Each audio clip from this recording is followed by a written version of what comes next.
Long ago, in ancient Greece, a war ended. The Trojan War. 10 long years of fighting was finally over. Among the winning soldiers was a clever king named Odysseus. He just wanted one thing now: to go home. Home to his island Ithaca. Home to his wife Penelope. Home to his son, who he had barely seen. It should have taken a few weeks by ship. Instead, it took him 10 more years. But why? This is Zephyr, the Story of Odyssey. On the way home, Odysseus and his men landed on a strange island. Inside a cave, they found a giant with one eye, a cyclops named Polyphemus. The giant trapped them inside and started eating his men, one by one. Odysseus came up with a plan. He got the giant drunk on wine. Then, while the cyclops slept, he and his men sharpened a wooden stake and blinded his one eye. They escaped by hiding under the giant's sheep. But there was a problem. That cyclops was the son of Poseidon, the god of the sea. And now the sea god wanted revenge. Poseidon began throwing storms at Odysseus's ships. At one point, another god gave Odysseus a magic bag. It held all the bad winds trapped inside. As long as it stayed closed, the sea would stay calm.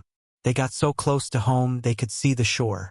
But his own men, thinking the bag held treasure, opened it while he slept. The winds burst out and blew them all the way back out to sea. Next, they landed on an island ruled by a witch named Circe. She turned his men into pigs with her magic.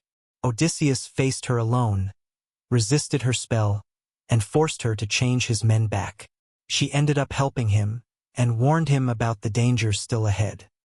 Circe warned him about the sirens, creatures whose beautiful singing lured sailors to crash their ships and die.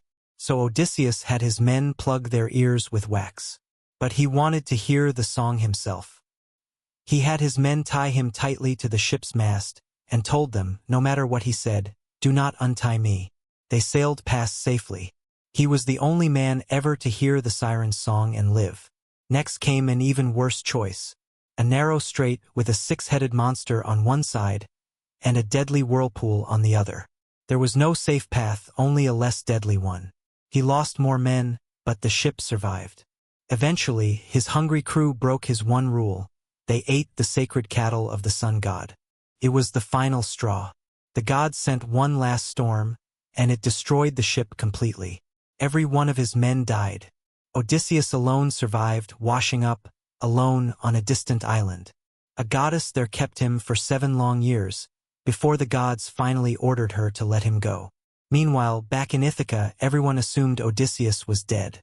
Over 100 men had moved into his house, all trying to marry his wife Penelope and take his throne. Penelope refused every one of them. She kept stalling, cleverly, patiently, for years, still hoping her husband was alive. Then, finally, Odysseus reached home. But he didn't walk in as a king. He disguised himself as an old beggar to see who was still loyal to him. He revealed himself only to his son and a few trusted servants. Then, together, they turned on the 100 suitors and defeated them all. Odysseus finally stood before his wife again. She tested him first, just to be sure it was really him. And then, after 20 years, they were finally truly reunited.